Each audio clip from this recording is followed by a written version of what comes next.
to be very clingy and overly emotional. Can't understand that and blah blah blah blah blah. Have difficulties emotionally regulating.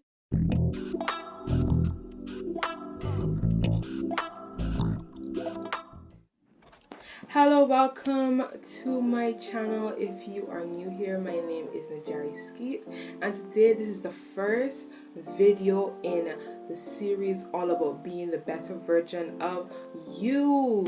And today we are starting with talking about the past, which is / self-reflection. So the first topic that we're going to talk about is understanding your past self, and basically we're going to talk about our childhood and how it influenced us, and the importance of understanding how we were raised and our relationship with our primary caretakers, which normally is our parents. So we're going to talk about that. So let's get into the video.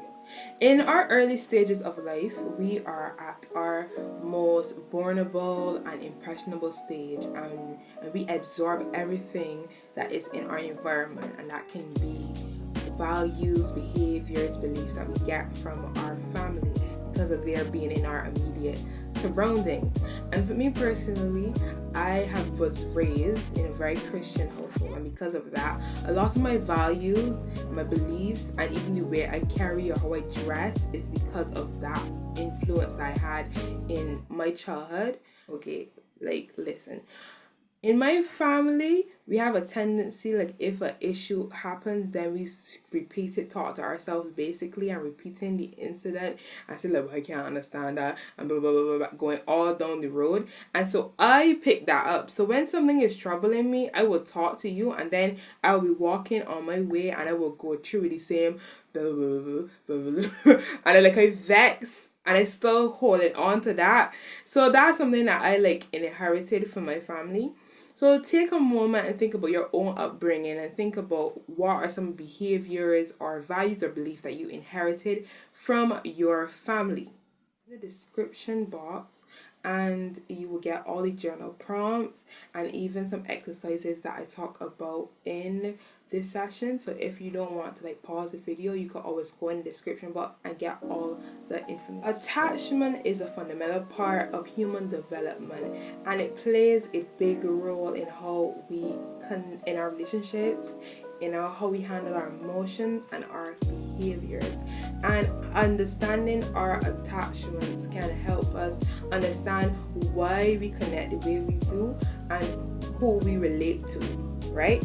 And the attachment styles is what we're going to talk about. So attachment theory suggests that humans have an innate need to form emotional bonds with our caretakers, and these early bonds influence our emotional development, and it shapes our expectations and behaviors in future relationships. So we're going to talk about different attachment styles. So just pay attention and see if you can connect to any of these attachment styles. Secure attachment is where a child was raised in a healthy environment where they were able to openly express their emotions. The children's need was met, where they feel supported and they had a sense of comfort, and this child develops a strong sense of self-worth and trust.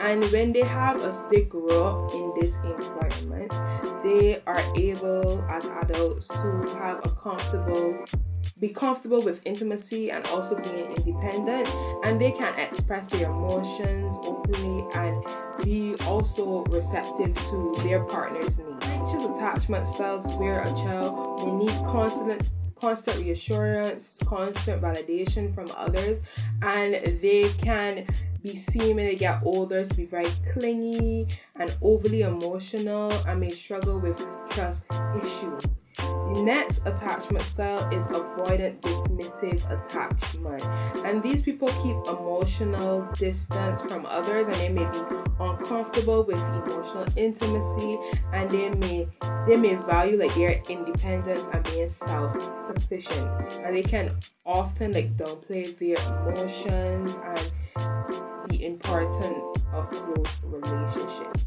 And so as they get older, they have difficulties expressing their emotions, and they may appear emotionally distanced in relationships. So the other attachment style is disorganized attachment style.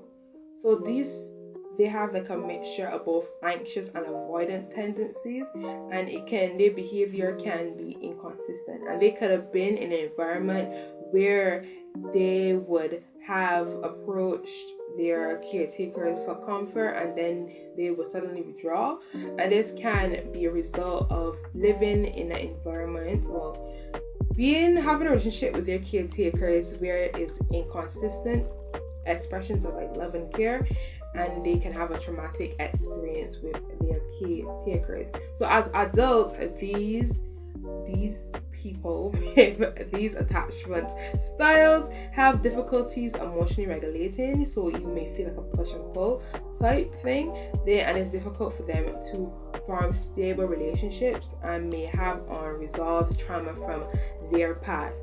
Please note that this is not set in stone. Attachment styles are not fixed. You can grow, you can learn, you can adapt, and over time you can get better with your attachment. So don't think that because I have this attachment style is the like final destination. So I want you to reflect about how you typically behave in your relationships. See if any of those attachment styles sound like you. Do you constantly ask for reassurance? Are you comfortable with emotional intimacy? Or do you value heavily being independent and self-sufficient?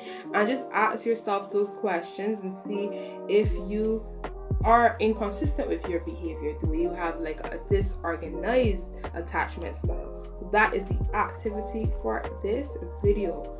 I want you to join this week to maybe look over this video again and just take time journaling any thoughts that pertains to your childhood and attachment styles with your primary taker. The next video that I'm going to do is going to be talking about mistakes. We're going to learn from them. We're going to try to adopt a growth mindset. We're going to talk about overcoming failure. So please stay tuned to my next video when it comes out. I hope you enjoy this video, and if you did, comment in the comment section and just tell me if you learned, if you got some insight into this video, and see you. Please stay tuned to the next video. Okay, yeah.